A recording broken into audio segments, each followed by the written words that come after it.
Welcome to Meet the Amazon Leader, a new series where we will be speaking with top executives at Amazon to learn about their path, passions, and perspectives.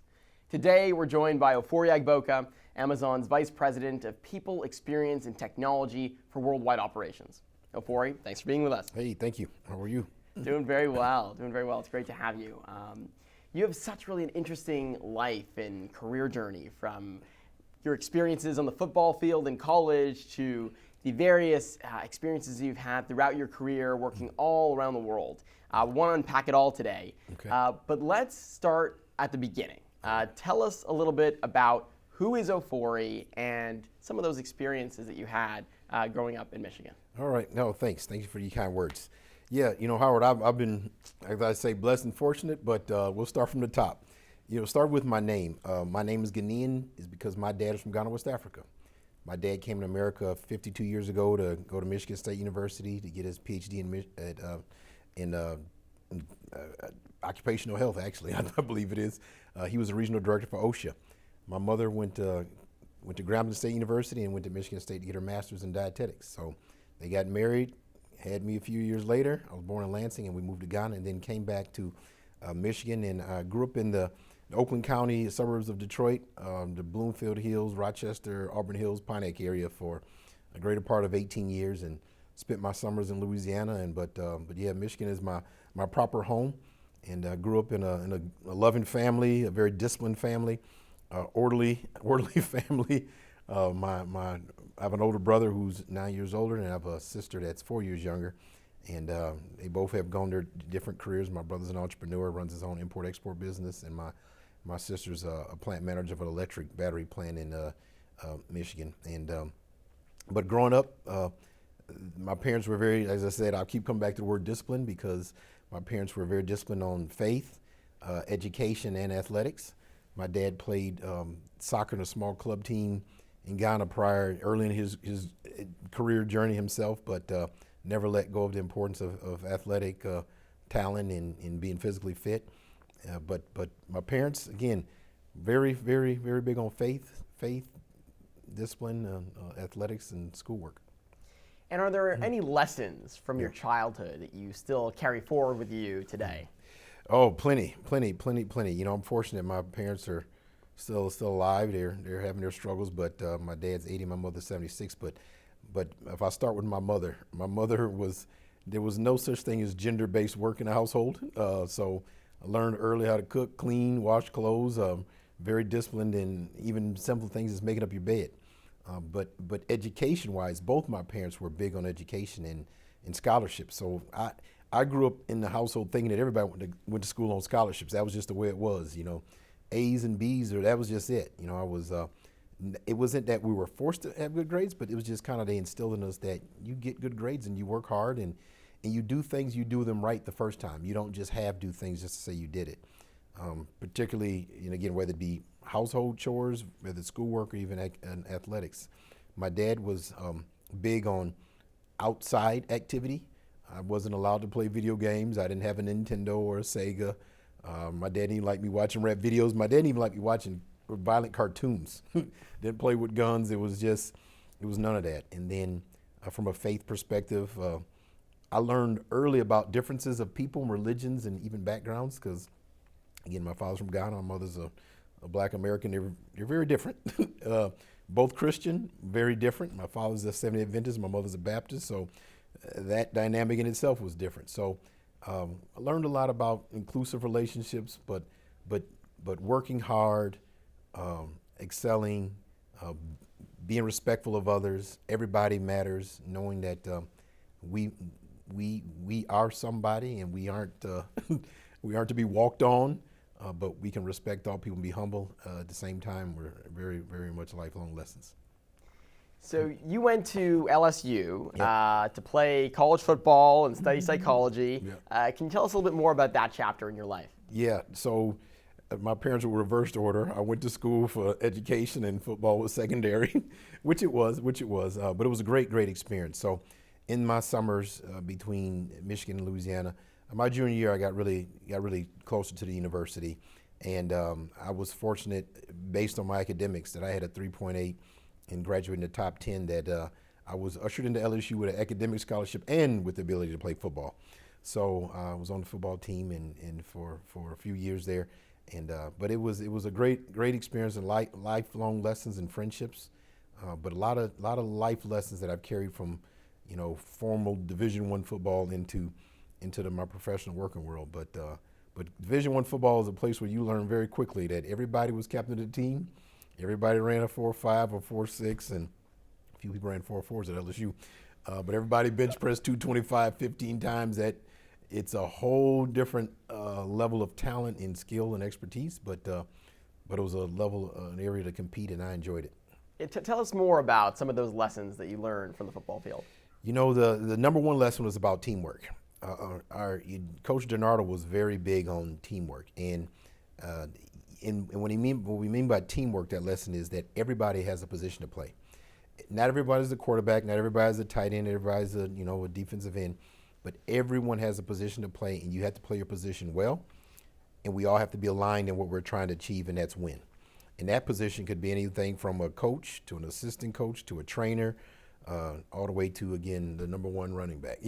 We all have a position to play, and with that, as you play your positions, you have to understand performance management. And performance management, just like in the work world, but in particular at LSU, is it doesn't matter if you're 6'5" and you're shredded muscles. If you can't catch and you're not fast, you're not playing because you're not helping us win. So you don't get distracted by the shiny objects. You focus on what are the deliverables, what do the stats say, and in real candid, constructive, real-time feedback as we lead in the workplace. In the sports, in football, you know your stats. You know if you scored, you didn't score, if you got tackled, you didn't get tackled, how many yards you got. You know the score as you play. It isn't a surprise. You know your stats after every game, if not during the game, so it isn't a surprise, what you can work on to get better. And then there's the performance management of understanding. Sometimes you have to help some people off the team. That's a part of a winning team, and it's nothing wrong with that when you do it with dignity and respect. And then also, from a football standpoint, you learn mental toughness. You learn mental toughness of you get hit, you get back up, you get back in the game.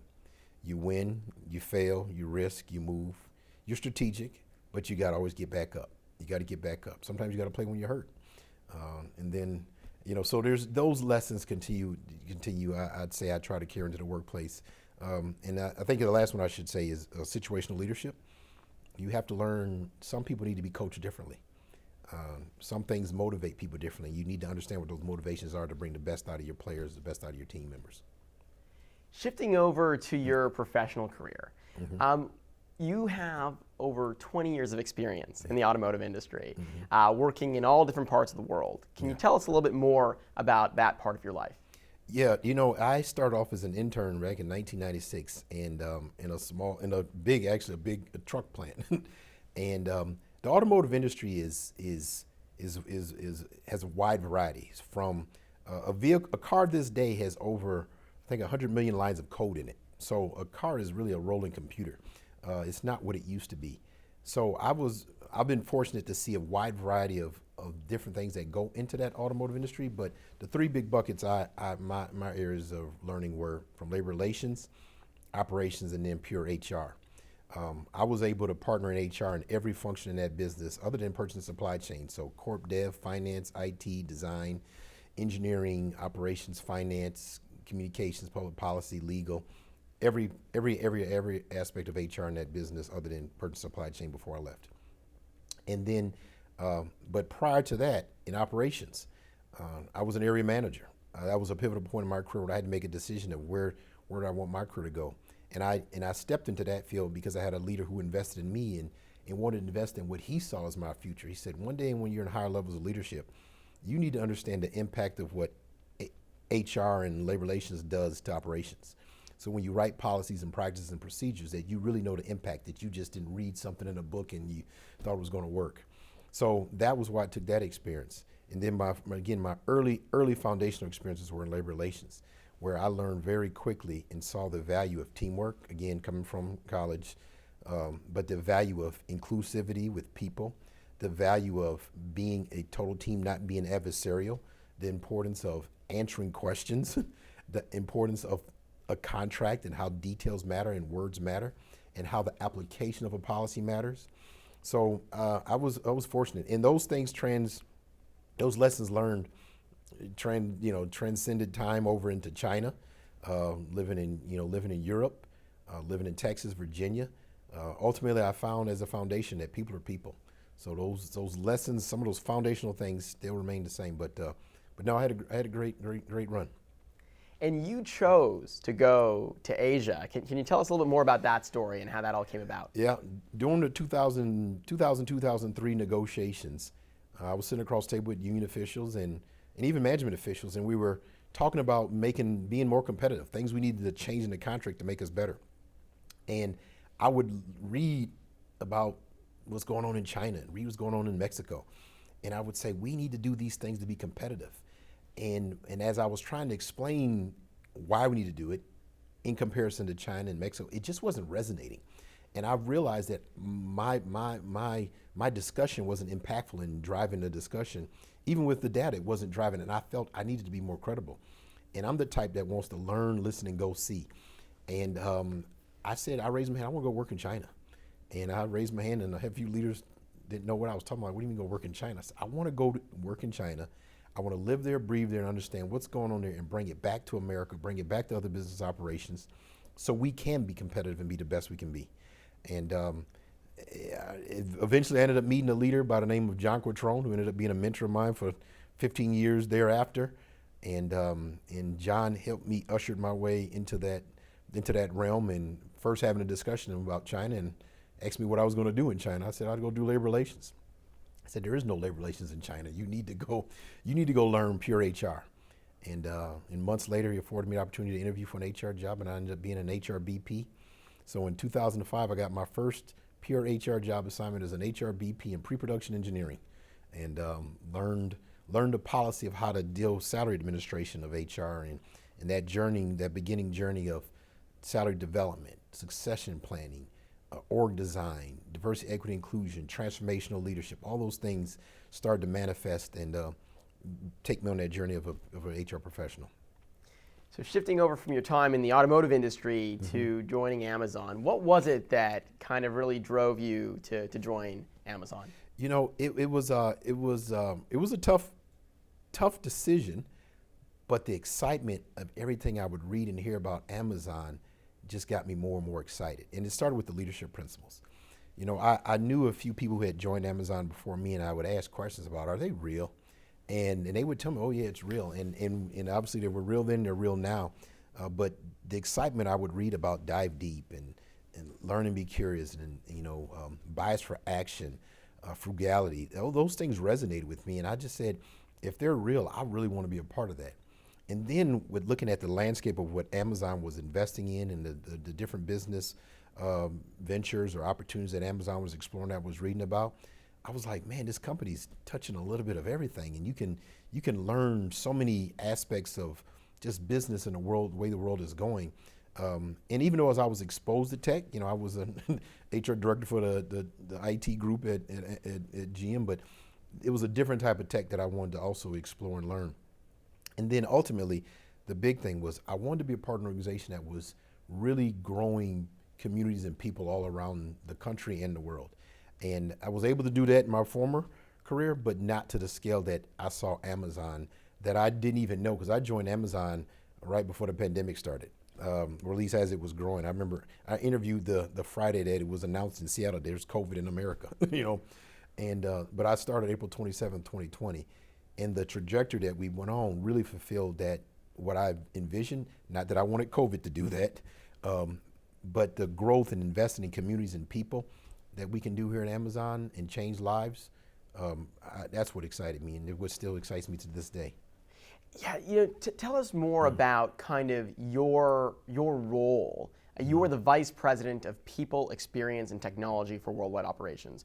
What does that mean, and what are some of your goals that you kind of really seek to achieve? Yeah, so I would say on the surface what it means is the HR foundational things that we do as an HR person, as an HR team.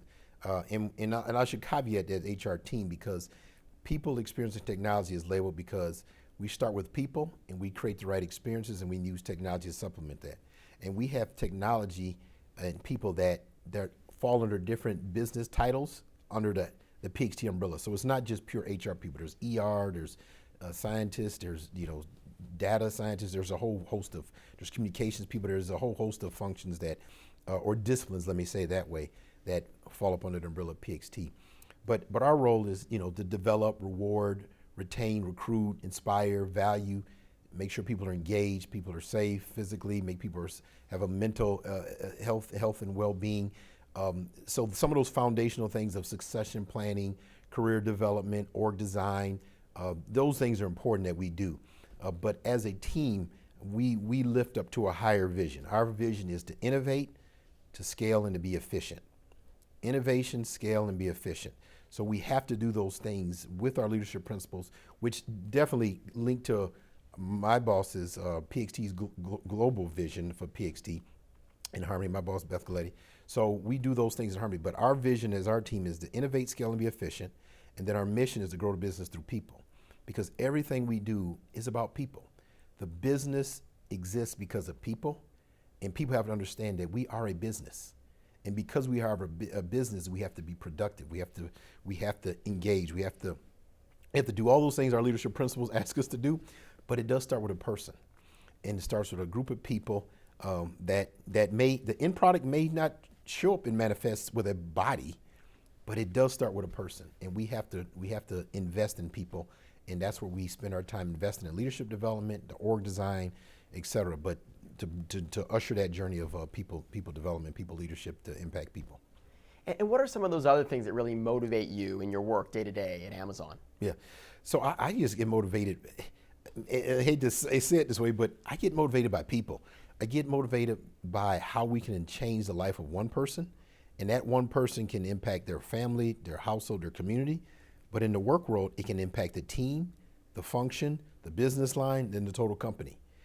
And so how do we keep investing in impacting people through data, through mechanisms, through leader lesson sessions, through dialogue, through engagement, through inclusivity, through honest, candid truths about performance and where we stand and where we're going, and then in situational leadership to pull the best out of people to add to that gumbo, that jambalaya of making us better. So that's what I get excited about. I mean, simple thing. It's not simple, but it's powerful. Like being a part of an organization where we've changed or advanced the development of people through career choice. Our career choice program now allows a person after 90 days of full employment to go get a full college tuition and get college tuition paid and full college degree. Even before that, if you don't have a high school diploma, we help you get a high school diploma. If you need help in language capability, English as a second language. But even from the beginning at day one, they were offering full benefits, healthcare, vision, dental. We can do that quite like no other, and those are game changers to me that excite me, because we're investing in people that we hope, and hope isn't a strategy, but how do you help that person be a force multiplier where they can do more and greater good for not only the company, but the world and the communities they live in? I mean, it's incredible, the scale and kind of the opportunity that you think about day to day. When you look at kind of some other areas of passion for you, diversity, equity and inclusion, mentorship, I know these are really, really important to you. Can you speak more to that? Yeah, it is important to me because it's back to unlocking potential to make us all better. I value diversity, equity, and inclusion because I know the importance of what it is to a business. It is a business imperative. And then when I dial it back, I think about my journey, my beginnings. I've tried to tell myself, never forget what it was like. Never forget what it was like to be an intern. Never forget what it was like to be day one. Never forget what it's like to, day one, your first day on the job, day one. Never forget what it was like to be the only one in the room. And I've been the only one in the room for a lot of different scenarios. I could have been the only one in the room because I was a male, only one because I was black, only because I was the only one with an African name, only one because I have an African father, only one because I'm an American, only one because I'm from the automotive. I'm the only one because I have the less tenure. I've always tried to remember what it was like to be an only one, because I've been fortunate other people recognized I was the only one and they pulled me in. because Howard, I don't think I'm pretty special. I think I've just been afforded opportunities, and I want to give back and let other people get those opportunities. But again, the ultimate goal is because it's a business imperative. If we do those things that make people feel a part of something and feel connected, they will do better. They will contribute more. We will have less conflicts. It's okay to have conflicts for the right reason, but conflicts based on a bias or a prejudice, that's what we don't need. So I am a big believer in putting it on the table and surfacing it and talking about it, because running from it is not going to save us. We have to bring it forward because it makes us better. To be better every day, to live up to that leadership principle, we have to talk about race and gender and sexual preference and religious backgrounds and where people feel included or not included. It's not to be a savior, because we won't solve all problems, but we know very candidly that what lives out there works in here. What people live and experience in the world, they don't just drop it when they walk through our doors. So how do we allow them to be in a space, a safe space, where they can articulate and overcome biases? Because we all have bias. I have bias, you have bias. That doesn't make us a racist. That doesn't make us a bad person. But how do we learn from each other to minimize and reduce those biases, to say, oh, now I have a different understanding. So now we can focus on work and focus on the real results, not these adjacent things that are distracting and stopping us from being successful. So that's why I invest in it. That's why I bring it on the table, because it's about making us better. You know, and you have this incredible positivity in the way that you lead and you encourage, and I think you credit that to a period of your life in grade 7 that you carry with you. I don't know if you can kind of tell that story. Yeah. You know, it's back to football. And I'm thank you for sharing. It's football. It's not, to me, is not just about sports. There is a business side and there's a dynamic, but it's about leadership too. And when I was in 7th grade, I had a coach tell me I was fat and slow and couldn't play. And you know, I'm just a 7th grade kid. You know, first time putting on real pads and the lace up in a helmet, and that was, I don't know, maybe that was his way of thinking he was motivating me, but it was jarring. It hurt. But again, fortunately, I have a strong family, and tight love and motivating family, that I took that home as, go home and pray, Lord, help me get taller, faster, stronger. But every kid doesn't have that, or a person. That's a learning point I learned early, that words matter. Words can hurt a person. You can build a person up, or you can break them down. And I'm just fortunate that I took it as a motivation and did something with it. But everybody doesn't have that luxury. So I'm a big believer in giving people a positive, uplifting word. And you can give people a painful truth and still be positive and uplifting. You don't have to hurt people. You shouldn't want to hurt people. But as I've learned in my studies in psychology and life, that hurt people usually hurt people. So I don't know what he was going through to say that. And again, maybe he had good intentions, but it is true. Hurt people hurt people. And but I choose in my life, in my interactions that I'm in my leadership team, is that we want to sow positivity. We want to sow truths. And again, you can give somebody candid, constructive feedback and be truthful and not be hurtful. So that's a lesson I've taken for many years, that your words do matter.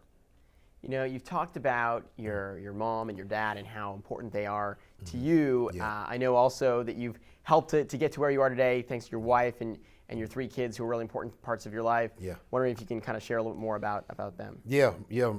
Starting with mom and dad. I would not be here without my mom and dad. And my dad is 80 years old. He's a stroke victim. He can't talk anymore like where he used to, but I still value him and thank God he's alive. My mother's 76. She's fighting cancer. She's told me I'm not giving up, and she's a fighter. And and that perseverance that both of them had, and from their upbringing to where they are now, is just persistent. I've seen that my whole life. And then also the beauty of watching a beautiful marriage. I've been married to my wife 23 years, so they've set that example for me. And I would not be where I am without my wife. My wife blessed us with three children, a 19-year-old son, a 6-year-old daughter now, and an 11-year-old daughter. But definitely, I would not be where I am without my wife. And she was a professional. She ended her professional career after 18 years in communications and marketing. but which has afforded me to focus on work in a different form of fashion. But definitely I would not be without her. And then from a family, diving deeper into my family, my son has taught me a whole different level of patience and inclusivity that I thought I knew, but I learned differently. You know, my son was diagnosed with muscular dystrophy, and it's a horrible, debilitating muscle disease that when he was 2, he was diagnosed. In fact, they told us he'd be crippled at 8, in a wheelchair at 12, and probably be dead in his late teens, if not early 20s. And my son is a miracle child. He's 19 in college. He's in a small university here in Kirkland, Washington, called Northwest University, and he's persevering. He's not giving up, and he focuses on what he can do. He can't walk upstairs. He can't run, but he can read. He can write. He can communicate. He can do his own thing, and he wants to be something in life. And he made it very clear to me, Dad, I'm not going to be a bum in the basement. You know, he wanted to go to college. So he's an inspiration to me, but he's also taught me to be an ally in a way that I thought I was before. That now I look for ramps, and where people don't have wheelchair accessibility. Even though he doesn't use a wheelchair, but ramps are very helpful to him. But that patience of knowing that people with different abilities still have dreams and aspirations, and they want to be included. They want to be heard. They want to be seen. And what it's a whole nother level of what it means to be an ally. Again, as I shared earlier, he's taught me that. But I'm proud of him. I'm proud of my daughters. My son didn't play football. My daughter plays flag football for her high school, and she's pretty good at it. And my little girl is super creative. And but they all have their own different personalities, and you know, they lived in China, lived in Switzerland, and lived in, you know, Virginia, and my daughter was born in Virginia. So they themselves see the world in a different way than what it was when I grew up. And even though my dad did, you know, take us to African Europe as a kid, my parents were that was important to them because my dad, most of his family lives overseas. But my kids they're an inspiration to me, and I just hope that I can be as good a dad to them as my dad was good to me. You know, let's close with this. Okay. What advice would you give to the future leaders of tomorrow? Future leaders of tomorrow, my advice, I would say, if you're in Amazon, lean and anchor yourself heavily into our leadership principles. Our leadership principles are a true guide to our culture and where we've come from and where we want to continue to be. Our aspirations of being Earth's best employer. Read the definition of what that is, what's inside there. It's all about leadership, which leads me to the second thing, which applies to Amazon leaders and leaders outside of Amazon, is leadership. Leadership is a privilege. It's an honor. It's not just a title. It is a responsibility. And with that responsibility, leaders need to invest in the people that they lead. And it's one at a time, and it's at scale. Don't buy into this thing of, well, my organ's too big, I can't. Put the right mechanisms to invest in your leaders. Leadership investment is so important, whether you're inside or outside Amazon. And when I say invest in your leaders, don't misconstrue that with making people happy. It's about engagement. Look up all your research you want about engagement. People that are engaged are more productive, they're more creative, they're more efficient, they have longer tenure, they have more discretionary effort, you name it. It's about engagement. Happiness is a personal state. If your goal is about making your people happy, you're approaching it the wrong way. You want people that are engaged. Now, if they're engaged and happy, voila, great. But it first starts with engagement. But engagement comes from investment and connecting with your people. And leadership is, that's what it's about. You're leading people. And people need to be invested in. They need to know your vision. They need to know the why. They need your time. They need your talent. They need the truth. They need you to do performance management correctly. So that my advice, Howard, is leadership. Invest in your people. Well, you're such an inspiration to so many people across Amazon and to the communities we serve. Thanks so much for being with us. Thank you so much.